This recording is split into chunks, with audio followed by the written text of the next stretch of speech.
এবারে আমি দেখে নেব হিন্দি কবিতার জন্য মাসিরুর রহমানকে। এসো তুমি।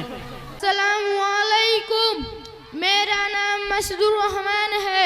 मैं कक्षा 4 में पढ़ता हूँ। हम हिंदी में एक कविता पाठ करना चाहता हूँ।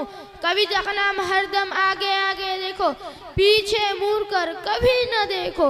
हरदम आगे आगे देखो, कुछ अच्छा कर गुजराने को, धुन का पक्का होना जो, कुछ करने से पहले सोचो। एक एक हाथ अजमा के देखो, अब ना हो खुद को कोसो।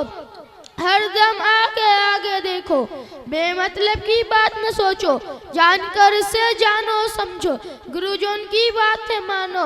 अपने आप को ठीक पहचानो, मन लगा के पन्ना लिखना, कभी किसी से खफा न होना।